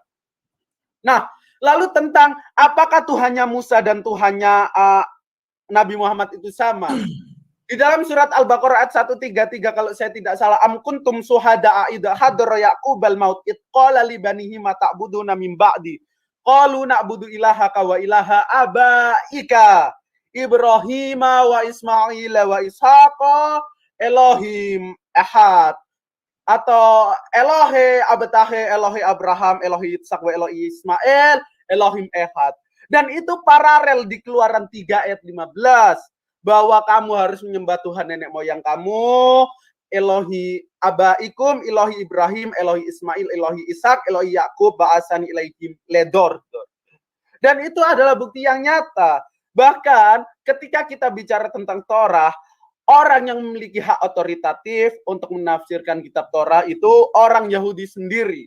Misal kita cek yang namanya Sahadah Yahudi, atau dalam bahasa Yunani-nya adalah Credo, atau dalam bahasa Ibrani-nya itu adalah saya sedikit lupa. Ulangan 6 ayat 4 mengatakan Shema Ismuna Shema Israel, Ismuna al-Israel, Allah ilahuna Allahul wahid. Yahudi mengatakan bahwa Tuhan Islam dan Tuhan mereka itu sama. Ketika kita ke Arab, bertanya kepada Yahudi, Man Rabbuka, wahai akhi. Yahudi menjawab, Allahu Rabbi. Siapa Tuhanmu? Allah lah Tuhan kami. Bukan Trinitas lah Tuhan kami. Bukan Bismi Abba wal Ibni waruhul Kudus. Tetapi Besem Eloah atau Bismillahirrahmanirrahim. Trinitas yang konon katanya benar baru ada tahun 381 setelah Masehi. Di mana ada pertemuan bapak-bapak gereja. Di mana ada uskup yang menyatakan bahwa Roh Kudus itu adalah pribadi ketiga. Ini juga merupakan sebuah pembuktian bahwa Kristen itu bukan sebuah kebenaran. Karena apa? Konsep teologi di keimanan Kristen itu berevolusi. Sesuatu hal yang fundamental, yang dimana yang fundamental itu harusnya statis, tetapi dinamis. Yang mula-mulanya adalah ehad, malah menjadi ahadim, atau tres persona una substansia, 3 pribadi tapi satu hakikat, 3 Tuhan tetapi bukan satu Tuhan. Dan ini merupakan suatu hal yang konyol. Misal kalau kita lihat perspektif ajaran atau keimanan teman-teman Kristen tentang konsep keselamatan. Karena Adam jatuh dari dosa, maka Tuhan saling bunuh-bunuhan. Tuhan pertama membunuh Tuhan anak. Agar Tuhan anak ini bisa menyelamatkan umat manusia karena dosa yang dimana Adam sumbernya, Adam akarnya. Lalu Tuhan pertama setelah membunuh Tuhan anak, dinarasikan di dalam kisah para Rasul 2, Tuhan pertama membangkitkan Tuhan anak. Tuhan bunuh-bunuhan, terus Tuhan bangkit-bangkitan. Terus ada lagi yang mengatakan, oh iblis yang penyebab segala sesuatu atau penyebab segala dosa itu masuk surga. Saya pernah tuh lihat kontennya Brother Rudy, bahwa Yudas masuk surga. Lalu tentang perspektif yang sangat berbeda, di surga ada berapa tahta? Ketika saya nonton debat antara Brother Rudy Yohanes dengan Verbum Veritatis, Brother mengatakan di sorga ada 2 tahta. Tetapi Verbum Veritatis mengatakan 1. Loh, yang salah yang mana? Seolah menunjukkan bahwa ini sebuah ketidakbenaran. Karena apa? Imannya sama, berdiri pada sumber yang sama, yaitu Alkitab, dengan juru selamat yang sama. Tetapi ketika mengungkapkan dan memaparkan sesuatu, satu sama lain berbeda pendapat. Imam Syafi'i, rahimakumullah, semoga Allah merahmati, dia pernah mengatakan, ketika kita menjumpai 3 sahabat kita Kristen, lalu mereka berdiskusi, maka akan keluar 5 pendapat yang berbeda. Dan itu diasosiasikan oleh teman-teman Kristen yang sekarang, di mana dia saling berdiskusi, lalu dia saling mengeluarkan pendapat berbeda. Sebagai contoh, saya punya sahabat, yaitu Brother Jody. Dia seorang Kristen, dia berimam kepada kitab yang sama, dia juga memiliki juru selamat yang sama, tetapi mengatakan Tuhannya 3. Ini fakta. Dia dari denominasi Treteos. Tidak ada transendental dari ketiga pribadi. 3 pribadi itu adalah prima causa. Yang ketiga-ketiganya itu memiliki hakikat yang berbeda. Seolah-olah ini malah menunjukkan bahwa Kristen itu tidak benar. Lalu tentang ajarannya sendiri, jika Kristen diartikan sebagai orang yang mengikuti ajaran Yesus, apakah benar orang Kristen 2021 ini mengikuti ajaran Yesus? Tidak, yang mereka mengikuti itu adalah ajaran gereja. Menyembah 3 pribadi tapi yang satu. Kalau ajaran Yesus apa? Ajaran Yesus, Matius 7, jangan sangka aku datang untuk menghilangkan hukum Torah atau kitab para nabi, aku datang untuk menggenapinya. 1 titik atau 1 iota pun dalam kitab para nabi tidak akan kuhilangkan selama langit dan bumi lenyap. Kalau kita cek Torah, bilangan 23 ayat 19, Elohim bukanlah manusia, Lo Israel. Aku ini bukanlah manusia dan juga bukan pula anak manusia. How about Yesus? Bagaimana dengan Yesus? Yesus menegaskan Matius 12 ayat 40, demikian juga anak manusia. Elohim bukan manusia, tetapi Yesus dikatakan Elohim. Yesus mengatakan hanya menyembah kepada Allah, Matius 4 ayat 10. Tetapi Kristen menyembah Yesus dan Roh Kudus. Elohim mengatakan di dalam Ten Commandment, di dalam komitmen kedua kalau saya tidak salah, jangan ada ilah lain di hadapanku. Yesus datang tahun 3 sebelum Masehi, terus pada abad ketiga ke atas disembah. Artinya Kristen itu bukan pengikut Kristus, tapi pengikut bapak-bapak gereja. Yesus mengatakan di dalam Yohanes 5 ayat 30, gue ini nggak bisa apa-apa loh bro. Apa yang gue hakimi, apa yang gue adili ini berasal dari Allah yang mengutus aku. Sekarang, brother mengatakan, Yesus itu pencipta alam semesta. Yesus itu berkuasa, Yesus itu transenden. Apa buktinya? Apakah brother mengingkari perkataan Yesus? Tentu saja tidak. Sebagai orang yang mengaku Kristus atau pengikut Kristus harus berpegang teguh dengan ajaran Yesus. Brother mengatakan, Yesus itu Tuhan yang baik. Yesus mengatakan, why you call me good? Kenapa kamu memanggil aku baik? Sebab hanya ada satu yang baik, yaitu Bapakku atau Allah yang di sorga. Di dalam Markus pasal 5. Nah, sekarang, Kristen zaman sekarang ini bukanlah pengikut Kristus. Pengikut Kristus sebenarnya siapa? Kami Muslim lebih Kristen daripada Kristen itu sendiri. Kami mengikuti Kristus, kami menyembah kepada Allah, kami berpuasa 40 hari 40 malam. Kami menempelkan dahi kita di tanah. Ketika peristiwa Getsemani, Yesus bersujud menempelkan dahinya ke tanah dan berdoa kepada Bapa. Ya Bapa, jikalau kiranya cawan itu lahir daripadaku, jikalau sekiranya cawan itu lari daripadaku, maka itu semua karena kehendak-Mu, bukan karena kehendak-Ku sendiri. Yesus berserah diri, Yesus Muslim. Kami Muslim yang mengikuti perintah Yesus, yang dimana Kristen itu dikatakan sebagai pengikut Kristus. Kami lebih Kristen daripada kekristenan itu sendiri. Silakan, brother. Oke, terima kasih, panjang sekali. Untung kamu ingat waktu. Oke, tolong di-share screen, Palen. Ya, saya akan mengulas kisah para rasul. Kamu baca di sini. Dalam perjalanan ke Damsyik, ketika ia sudah dekat kota, tiba-tiba cahaya memancar dari langit dan mengelilingi dia. Artinya, si Rasul Paulus melihat cahaya, maka dia bisa berbicara tentang cahaya. Cahaya itu memancar dari langit. Cahaya menyilaukan, pasti menyilaukan mata. Ia rebah ke tanah, karena melihat cahaya itu dia matanya silau, sehingga dia rebah ke tanah dan kedengaran suatu suara yang berkata kepadanya, Saulus, Saulus, mengapa engkau mengenai aku? Jawab Saulus, siapakah engkau Tuhan? Katanya, akulah Yesus yang kau aniaya itu. Tetapi bangunlah dan pergilah ke dalam kota. Di sana akan dikatakan kepadamu apa yang harus kamu perbuat. Maka termangu-mangulah teman-temannya seperjalanan karena mereka memang mendengar suara itu, tetapi tidak melihat seorang pun. Betul, mereka tidak melihat Yesus karena Yesus itu datang hanya kepada Rasul Paulus, tetapi suara mereka dengar. Karena begitulah Tuhan selalu hadir. Yang bisa melihatnya adalah Nabi, Rasul. Contoh Musa. Musa melihat pohon itu bersemak, duri itu berapi. Tapi orang-orang Yahudi kan tidak melihat. Orang-orang Israel. Demikian juga ketika dia naik ke Gunung Sinai. Juga orang tidak ke Gunung Horeb. Orang tidak melihat tetapi dia melihat. Saulus bangun dan berdiri, lalu membuka mata, tetapi ia tidak dapat melihat apa-apa. Kenapa tidak dapat melihat apa-apa? Karena tadi dijelaskan di ayat 3, dalam perjalanan ke Damsyik, tiba-tiba cahaya memancar dari langit dan mengelilingi dia. Cahaya itu terang sekali. Jadi kau pun kalau di senter cahaya matahari, kau lihat matahari 5 menit, kau gini kan pasti nggak dapat kau apa-apa. Itulah yang mau dijelaskan di situ. Tetapi lagi-lagi saya bilang, memang hanya orang-orang yang ada di dalam dirinya Roh Kudus yang bisa menjelaskan ini. Kami berterima kasih bahwa di dalam diri kami ada Roh Kudus. Di dalam diri orang Muslim, Tuhan itu tidak ada. Kalau Tuhan itu ada dalam wujud apa? Zat. Atau Roh Kudus. Roh Kudus kalau di dalam dirimu, maka kau adalah Nabi. Rohul Kudus. Tadi saya ada dengar kamu bilang Parakletos. Atau Nabi Muhammad. Parakletos bukan Nabi Muhammad. Karena Parakletos, yang kau katakan Roh Kudus adalah Gabriel, Jibril. Jangan kau lawan-lawan Al-Quran. Al-Quran mengatakan bukan Nabi Muhammad itu, tapi Gabriel. Itulah sebabnya Sinandar tak berani lagi mengungkit ayat itu. Kenapa? Karena saya bukakan ayatnya. Parakletos itu atau Roh Kudus itu adalah Gabriel, bukan Nabi Muhammad. Nabi Muhammad bukan malaikat Gabriel. Mengapa umat Muslim tidak mengerti hal ini? Karena mereka tidak mengerti apa itu firman Tuhan. Kalau orang Kristen mengerti firman Tuhan itu kalimat yang diucapkan Tuhan langsung kepada Nabi, tidak melalui perantara. Kalau perantara itu sama dengan titah. Kalau firman itu langsung dikeluarkan Tuhan dari mulutnya. Itulah sebabnya orang Muslim hanya mengerti, hanya Musa yang berbicara langsung.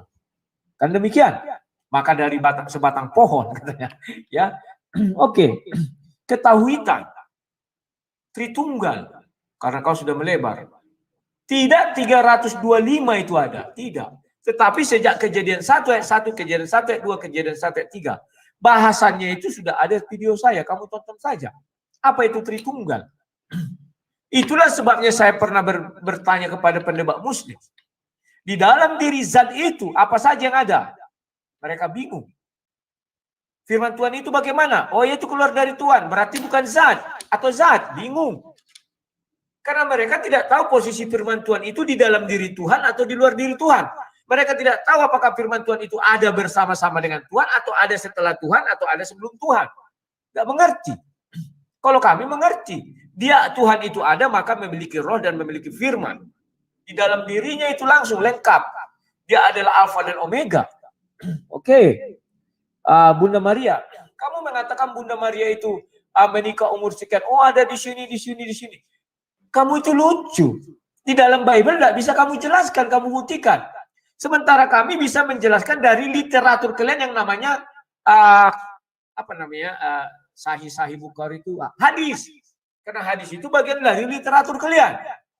Kalau kamu bilang menurut ensiklopedia Katolik Rome, itu bukan kitab suci bagi kami, bukan Bible itu.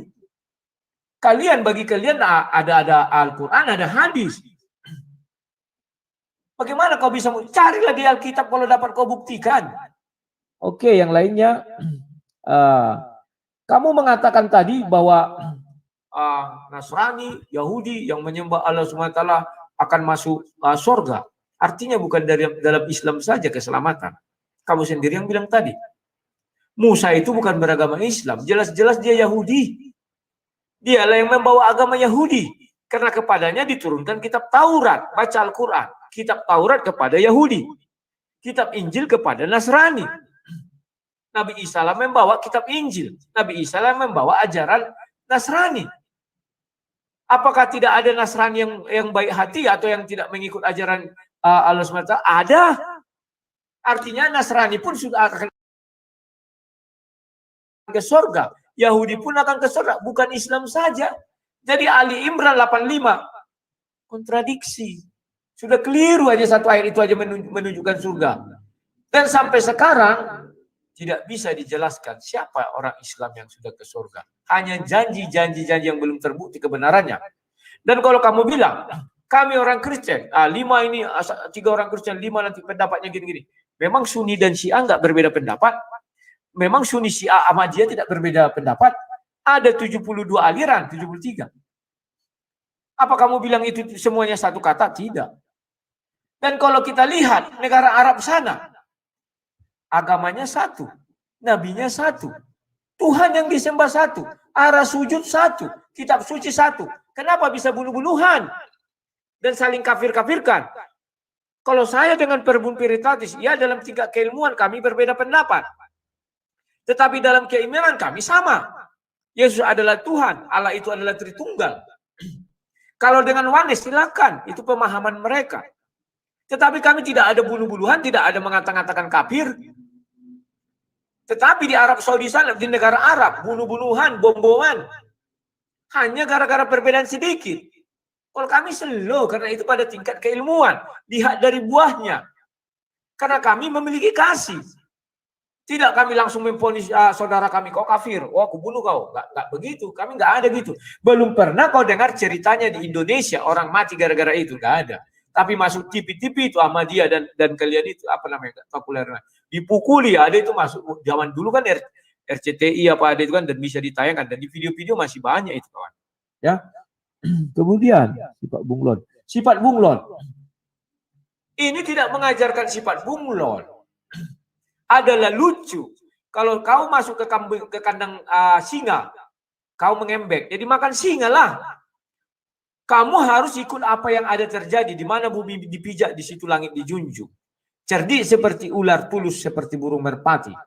Itu namanya menyesuaikan diri. Agar kita jangan sok-sokan lah. Jangan kau kira di dalam agamamu nggak ada seperti itu. Ketika minoritas, dia patuh. Begitu dia mayoritas, jangankan. Jangan, tunggu dulu. Itu semua ada itu di dalam dunia ini. Baru kau juga menyamar. Kau bilang orang ini menyamar begini, datang ke sekolah. Kau aja menyamar, nama kau Pendeta Abednego. Kau tunjuk mata orang, mata kau sendiri tidak kau tunjuk. Paham ya? Inilah yang dibilang gajah di pelupuk mata terlihat di seberang lautan kan.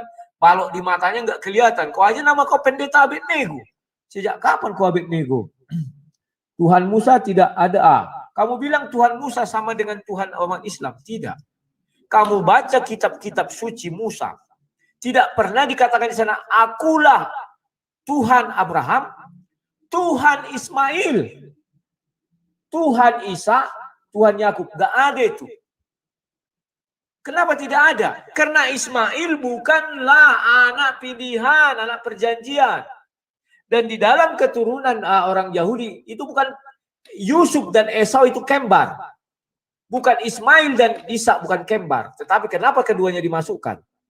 Yusuf dan Esau tidak dimasukkan kedua-duanya, padahal itu kembar. Karena si Esau tidak menjadi pilihan Tuhan. Tetapi yang menjadi pilihan Tuhan si Yakob. Jadi kamu jangan mengatakan Tuhannya Musa, akulah Allah Abraham, Allah Ismail. Tidak. Tidak ada itu. Yang ada akulah Allah Abraham, Allah Isa, Allah Yakub. Artinya Tuhannya sudah berbeda, tidak sama. Ya. Dan Tuhannya bukanlah Allah SWT. Kamu bisa buktikan Elohim.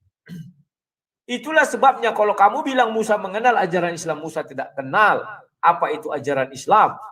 Musa tidak sekalipun sujud ke Ka'bah. Tidak ada itu. Mereka dilarang sujud kepada benda-benda mati. Itulah sebabnya ketika ada dibuat patung lembu, Musa marah, dihantamkannya 10 hukum Taurat, itu pecah. Yesus pun tidak akan pernah kau cari sujud ke arah Ka'bah. Enggak ada itu. Ka'bah sudah ada hari itu. Sudah. Itu dimulai dari zaman Ibrahim. Jadi jangan kau samakan Tuhan mereka. Tidak ada itu Tuhan mereka itu sama. Tidak ada. Berbeda. Dan jauh sekali perbedaannya. Hanya dicocok-cocok-mologikan. Oke. Mengenai Trinitas, itu sudah ada bahasan saya. Kalau saya jabarkan di sini, tidak selesai-selesai kita. Tuhan saling bunuh-bunuhan. Tidak ada Tuhan saling bunuh-bunuhan. Ya. Yesus dengan tegas mengatakan di Yohanes 10 ayat 17-18. Aku memberikan nyawaku untuk menerimanya kembali.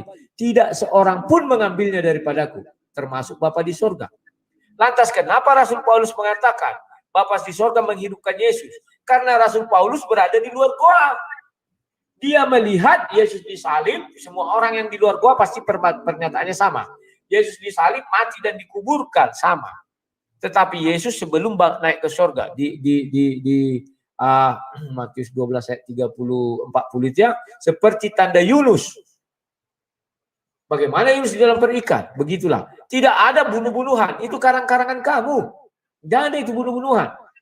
Dan perlu kamu ingat, orang Yahudi tidak akan pernah sujud menyembah ke arah Ka'bah. Tidak akan pernah itu.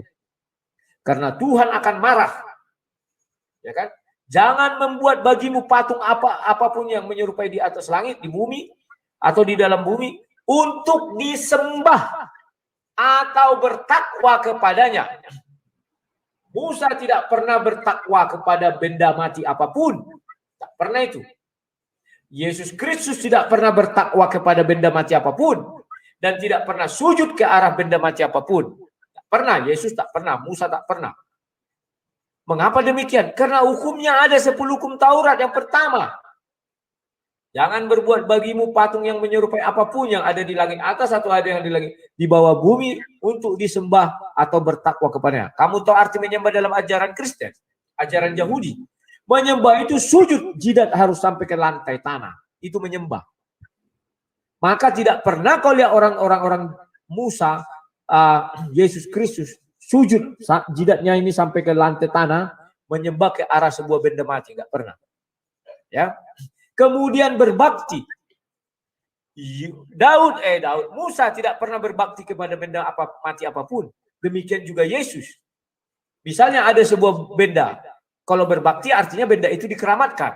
Tidak boleh dipindah-pindah, tidak boleh dihancurkan, tidak boleh diinjak-injak, diludahi, nggak bisa. Itu berbakti, harus dijaga. Ya. Tidak bisa, kawan. Musa dan Yesus tidak ada.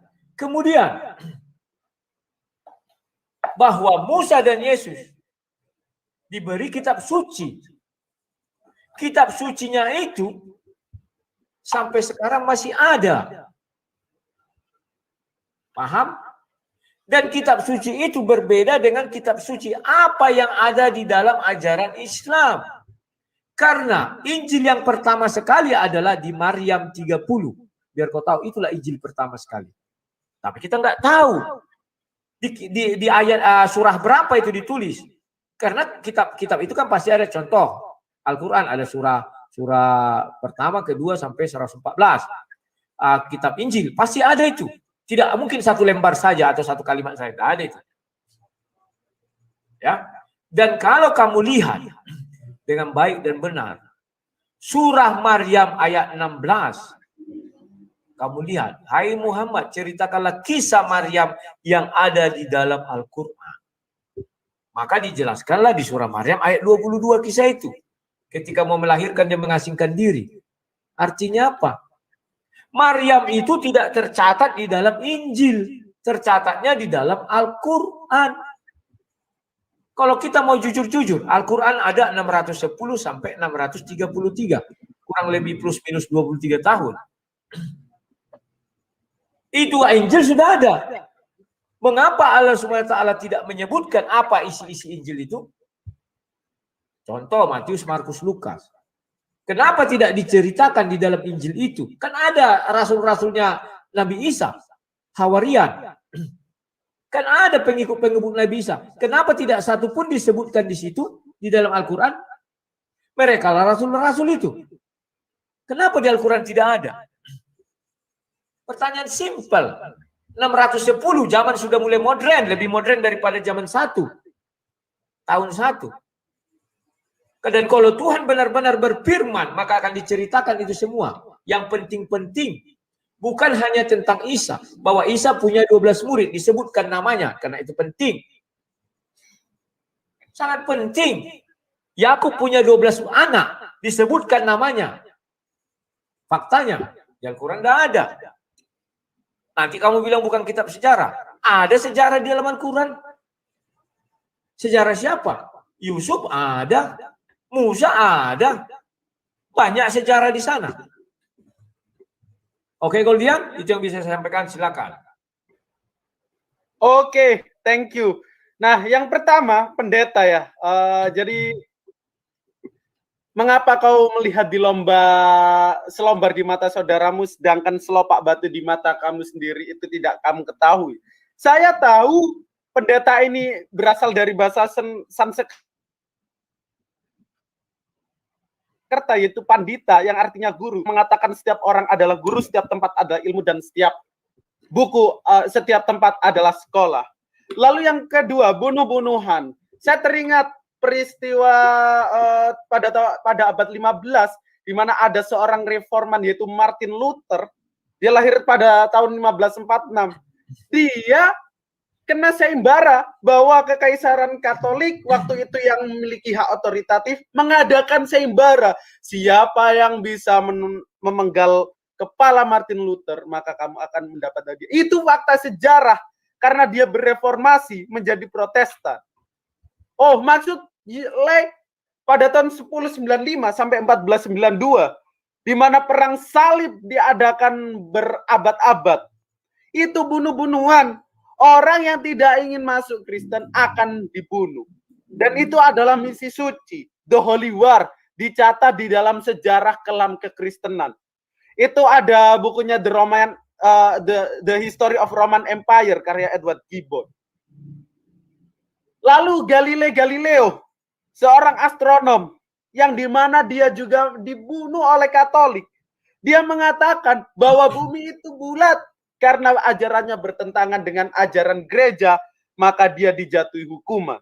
Itu bentuk keotoriteran. Dari buahnya kalian dikenali. Lagi-lagi itu. Tentang sujud menyembah Ka'bah. Oh, ternyata brother ini jarang baca Bible.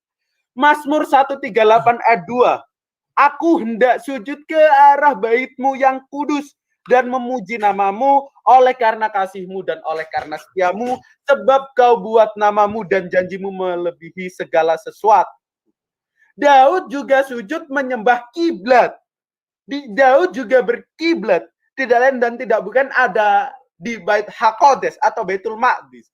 Nabi Muhammad ketika mengemban keislaman, Nabi Muhammad dulunya itu bersujud ke Bait HaQodes atau Baitul Maqdis. Lalu di pertengahan surat Al-Baqarah, baru kiblat orang muslim itu dipindahkan 180 derajat, yang tadinya menghadap ke Baitul Maqdis lalu ke Ka'bah, ke Masjidil Aqsa maksud saya. Nah, ini kan ketampar mukanya sendiri, seolah-olah ini menunjukkan bahwa dia ini tidak pernah membaca Biblos. Nah, itu. Lalu tentang Ismail. Oh, Ismail tidak pernah dijanjikan. Kejadian 17 ayat 20.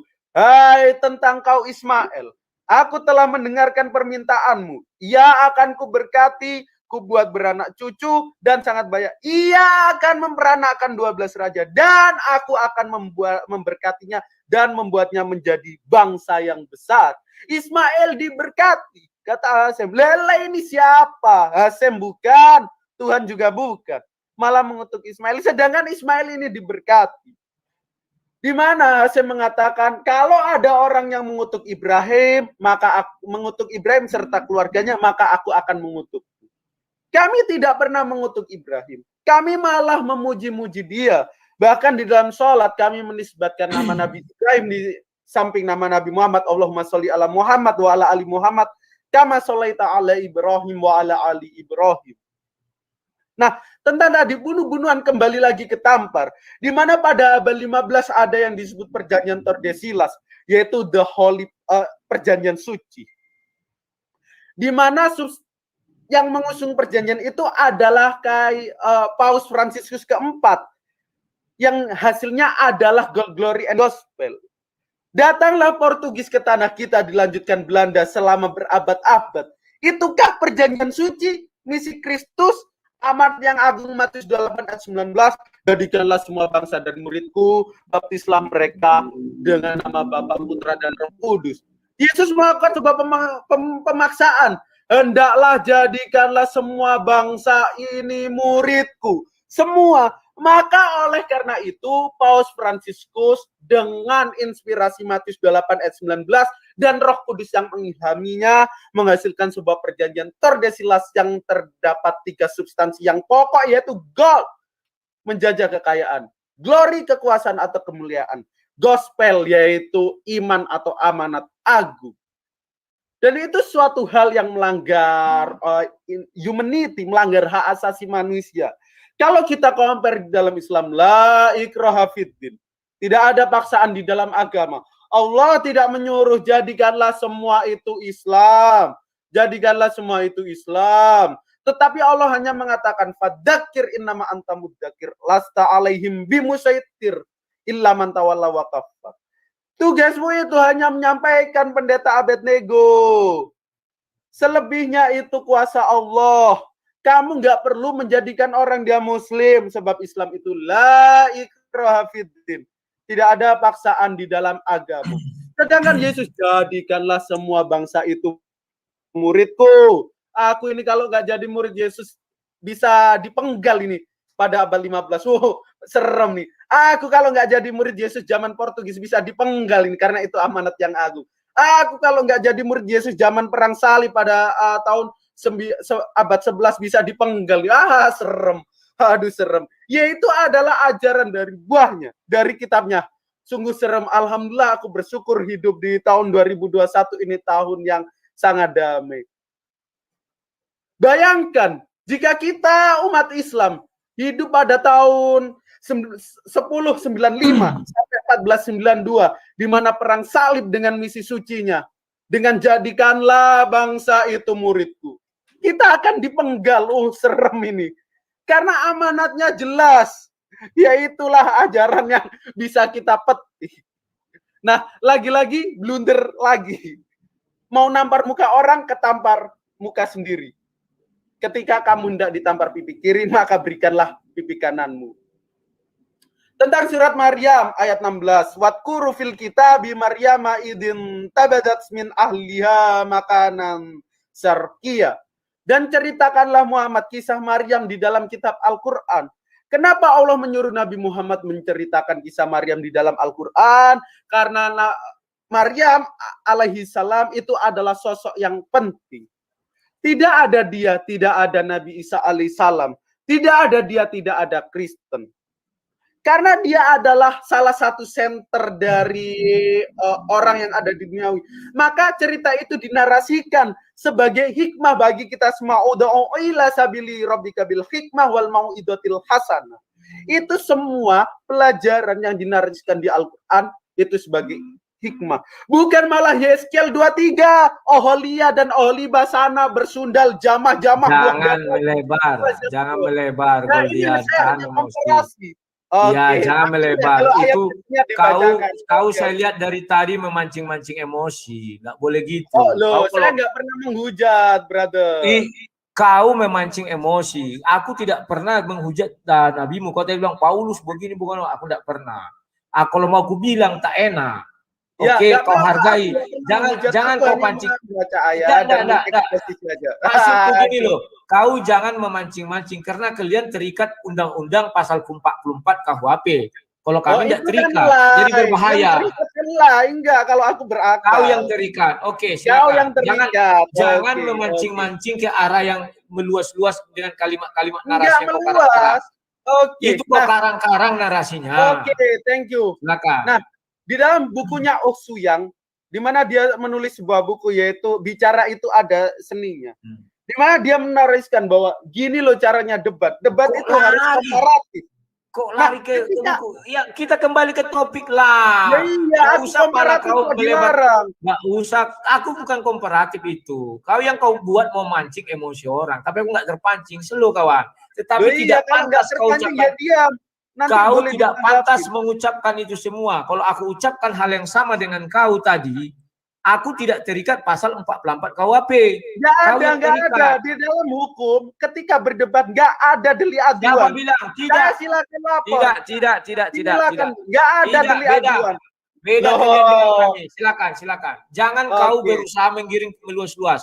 Cukup kau jelaskan ayat, kau jelaskan. Jangan. Ini. Oke, silakan. Apa yang mau tambahin? Ya. Jadi kalau sahabat-sahabat, kawan-kawan semua ini belajar tentang kaidah berbicara, misal berbicara itu ada. Tidak usah kau buat itu, kau jelaskan aja. Lanjutkan. Alkitab, Al-Quran jelaskan. Yang ngeri-ngeri sedap ini, yaitu membuktikan kebenaran di dua perspektif agama. Nah. Ketika saya sudah mengutarakan sesuatu, lalu sesuatu yang benar-benar absolut itu ditolak dan di depan mata dia ditolak, maka itu adalah orang fasik.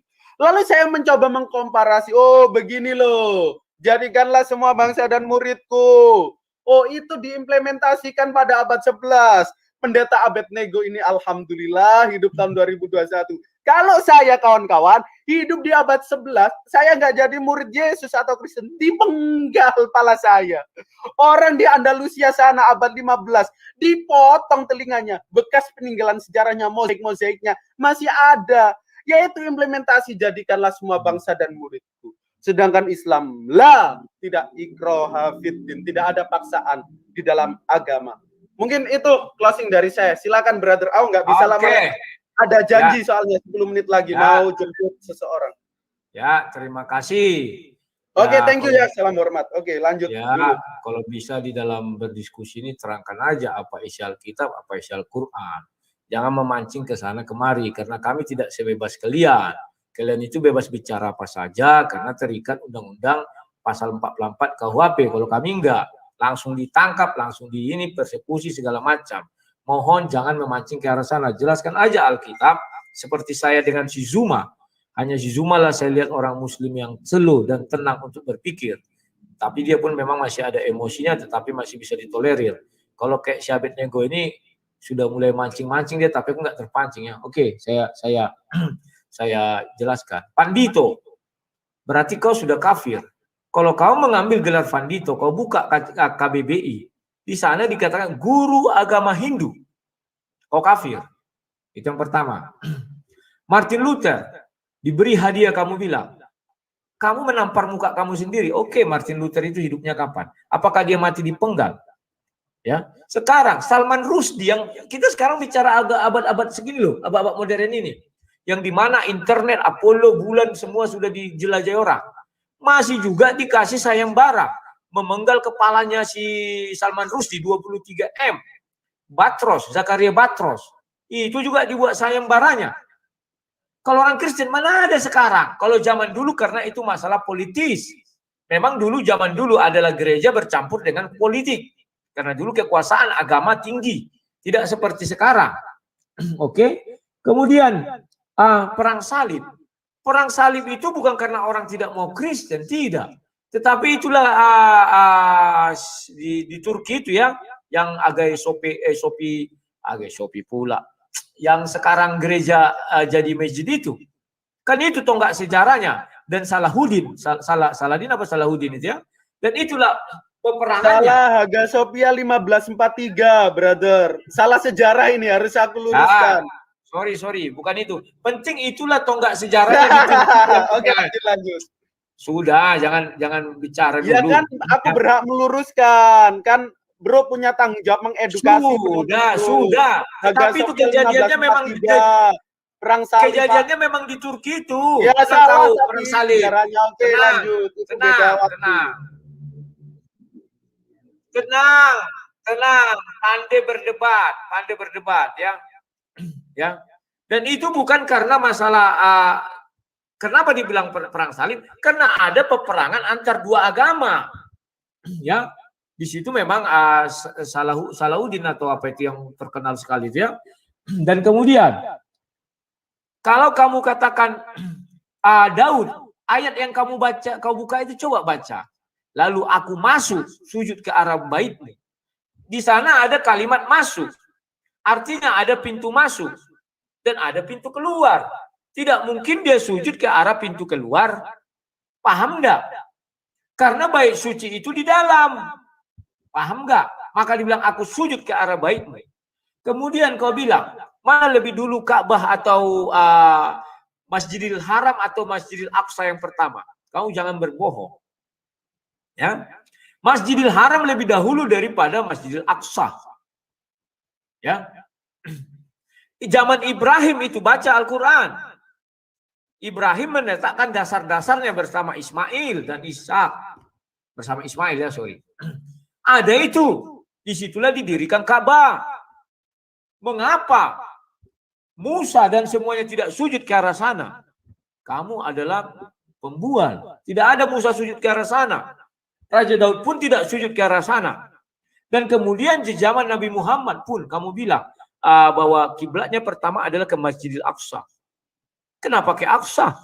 Yang pertama berdiri Masjidil Haram. Kenapa tidak ke sana? Itu harus kamu pertanyakan. Karena memang tidak ada nabi-nabi itu sebelum Nabi Muhammad yang sujud ke arah Ka'bah, nggak ada. Karena mereka dilarang sujud ke arah benda mati. Kan hukum Taurat sudah jelas. Tidak bisa kamu pungkiri hukum Taurat itu. Jangan sujud menyembah apapun. Patung, bentuknya bebas.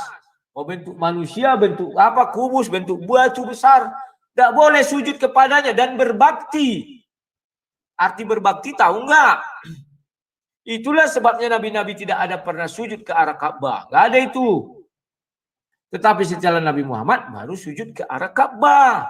Padahal menurut sejarah Al-Quran, yang pertama didirikan itu adalah Ka'bah, baru Masjidil Aqsa. Baca Al-Quran. Nah sekarang, mengenai Maryam. Nah ini harus kubukakan biar kau paham. Surah Maryam 16. Surah Maryam 19 ya. Surah 19 ayat 16. Mohon di share screen palennya sebentar palen. Share screen palen, silakan. Halo palen. Halo palen. Palen. Wah, hilang lagi dia. Oh ya udah. Thank you palen. Nah, ayat 16. Kamu perhatikan baik-baik. Ini bahasa Indonesia. Kalau sampai kau tidak mengerti, aku nggak tahu lagi apa-apa.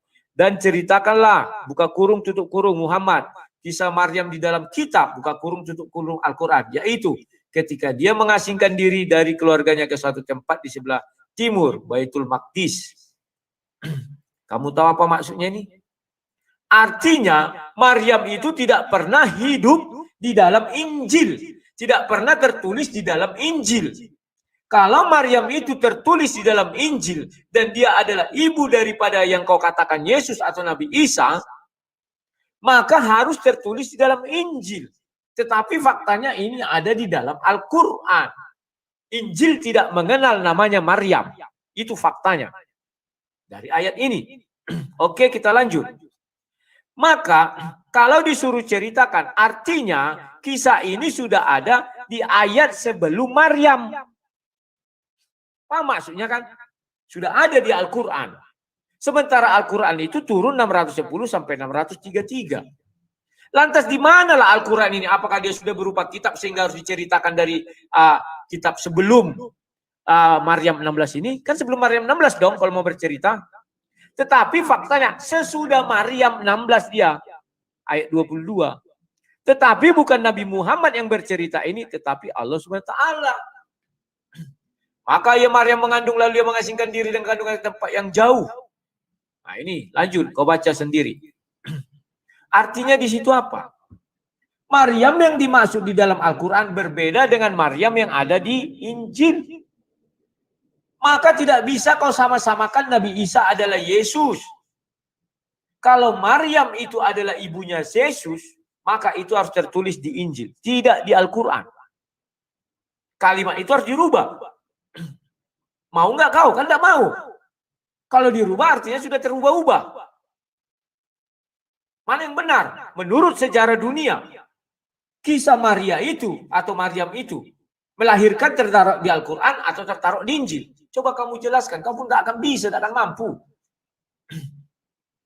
Paling kau bilang, oh ini begini, begono, begini, begono. Tidak. Al-Quran menjelaskan. Ceritakan kisah Maryam yang ada di dalam Al-Quran. Artinya Maryam tidak pernah hidup di dalam Injil. Padahal di dalam Injil dunia yang diakui seluruh umat manusia yang beriman kepada Injil, kisah kelahiran Yesus ada terdapat di dalam Injil. Dan kisah Maria ibunya ada di dalam Injil. Faktanya tidak. Menurut Al-Quran tidak ada dalam Injil, yang ada dalam Al-Quran. Ya, maka kau berceritalah. Jangan kau sama-samakan Nabi Isa dengan Yesus. Karena Maryam melahirkan Nabi Isa itu di sebelah timur Baitul Maqdis. dan di bawah sebatang pohon kurma. Saya memang belum pernah ke Yerusalem, tapi saya percaya di sebelah timurnya bukanlah Bethlehem, dan tidak ada di situ pohon kurma. Betul, berarti itu kisah yang di dalam Al-Quran. Artinya Nabi Isa hidup setelah Al-Quran itu ada. Sebelum Al-Quran ada, Nabi Isa nggak ada. Yang ada Yesus.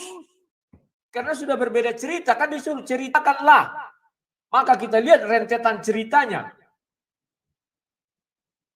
Paham ya? Semoga kalian semua penonton ini disaksikan 1.200, 1.300 sekarang tempatku. Tempat yang lain saya nggak tahu, banyak itu. Itu kalau kita bicara fakta sejarah yang ada di dalam Al-Quran. Bahwa Nabi Isa tidak pernah ada di Injil kisahnya. Tetapi yang ada di Al-Quran. Kenapa ketawa? Oke, yang lanjut. Kemudian, kau bilang mengenai pemenggalan segala macam. Itu zaman lalu. Oke. Karena sudah saya jelaskan agama dulu. 5 menit lagi, Le. Silahkan ya, selesaikan. Aku udah ada janji soalnya. Siap. Tadi udah bilang sama Bang Valen 1 jam setengah. Oke. Ya. 5 menit lagi kan. Kau nggak nanggapi kok, santai aja. Itu mudah. Iya, sudah, diam dulu kau ya. Oke. Jadi, kisah yang lama itu gereja mencampuri urusan politik. Ya, itulah yang terjadi. Maka dari sekarang gereja dilarang berpolitik. Karena agar tidak terjadi seperti zaman dulu kala itu. Tetapi zaman sekarang di tanah Arab ini sudah zaman teknologi. Sudah zaman internet. Sudah orang ke bulan, mau ke matahari lagi. Berangkatnya malam berjam panas. Paham nggak kau? Masih ada bunuh-bunuhan di tanah Arab sana. Tuhannya sama. Kalau yang kau bilang tadi, oke, tidak sama Tuhannya. Karena kau bilang memaksa supaya orang menjadi Kristen. Untuk saya tidak hidup di zaman itu, kamu bilang. Artinya ada perbedaan agama. Lah ini agama satu, Tuhan satu, bahasa satu. Arah sujud satu, kitab suci satu, semua satu. Kenapa bunuh-bunuhan? Hanya gara-gara masalah sepele. Hanya beda-beda akidah tipis-tipis aja. Dan itu menular ke Indonesia, hampir. Puji Tuhan. Indonesia dari nenek moyangnya diajarkan. Teposiliro, itu budaya Nusantara. Lebih mulia budaya Nusantara. Itu kalau yang kau bilang. Nah, sekarang sebagai penutup, aku katakan kepada kau. 3 tantangan saya tadi, silakan kau buktikan. Detik di mana kau bisa membuktikan saya menjadi mu'alaf. Itu tidak main-main ucapan saya. Karena saya sungguh-sungguh. Karena saya sungguh-sungguh belajar agama Islam, sungguh-sungguh belajar agama Kristen. 3 hal tadi kau ulang videonya nanti. Kalau bisa kau tunjukkan, saya langsung murtad dari kekristenan. Biarlah saya masuk ke 1 Timotius 4 ayat 1. Ya, siapa yang murtad mengikuti ajaran setan-setan dan ajaran roh-roh jahat, biarlah saya tanggung itu. Saya bersedia, tapi buktikan yang 3 yang saya minta tadi. Oke, sekian dan terima kasih. Terima kasih kepada Palen, terima kasih kepada Goldian. Jangan Thank you, Bang Rudi, dan kalian thank you waktunya. Mohon maaf kalau ada salah. Ya, Palen silakan ditutup, Palen. Ya, halo, Palen. Terima kasih ya atas kedua. Ya, oke. Ya, terima kasih ya kepada 2 narasumber kita, ada Pak Pendeta Abednego dan juga kepada Bang Rudi Yohanes selaku maestro dari praktisi Kristen yang cukup garang ini, lugas, garang, dan kalau dialog cukup bagus ya. Oke, mungkin di lain kesempatan kita bisa menampilkan lagi ya dialog-dialog yang seperti ini. Berbeda itu tidak masalah, bukan berarti kita jadi bermusuhan, tetapi kita bisa menjabarkan bagaimana iman kita masing-masing, duduk bersama dan saling toleransi antar umat beragama. Oke,